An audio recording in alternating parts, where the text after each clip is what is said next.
কখনো ড্রোন, কখনো ক্ষেপণাস্ত্র হামলা। বিগত এক সপ্তাহ ধরে মণিপুরের ছবিটা এমনই।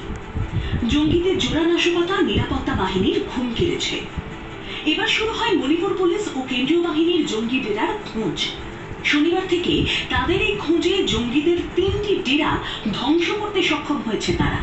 সেই জঙ্গিদের খোঁজে তাদের কার্যকলাপ দমন করার এই অভিযানের মাঝে গুলি লড়াই জিরিবাম জেলায়। দুই গোষ্ঠীর অন্তত 5 জনের নিহত হওয়ার খবর পাওয়া যায়। এর আগে সেপ্টেম্বরে পশ্চিম ইম্ফল এবং কাংতকপিতে বিস্ফোরক বোঝাই ড্রোনের হামলায় 2 জন নিহত হয়েছিলেন। 7 জনের আহত হওয়ার খবর মিলেছিল। মেইতেই জনগোষ্ঠীর এলাকায় হামলা হয়েছিল দুবারই। শুক্রবার বিকেলে বিষ্ণুপুরে প্রাক্তন মুখ্যমন্ত্রীর বাড়ির চত্বরে ক্ষেপণাস্ত্র আছড়ে পড়ার ঘটনা ঘটে, যার জেরে স্থানীয় এক পুরোহিতের মৃত্যু হয়। জখম হন বেশ কয়েকজন। ক্ষেপণাস্ত্র যে জায়গায় নিক্ষেপ করা হয়েছিল সেখানেই প্রস্তুতি চলছিল ধর্মীয় অনুষ্ঠানের। কুকিদের বিরুদ্ধে অভিযোগের আঙুল তোলে মেইতেইরা। পুলিশ সূত্রে খবর, উন্নত প্রযুক্তির এই ক্ষেপণাস্ত্র স্থানীয়ভাবে তৈরি হলেও 3 কিলোমিটার পথ পাড়ি দিয়ে আঘাত হানতে সক্ষম এটি।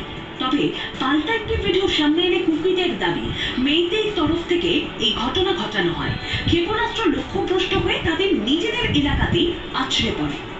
ঘটে চলা একের পর এক এই ঘটনার জেরেই আরো উত্তপ্ত হয়ে উঠছে মণিপুর।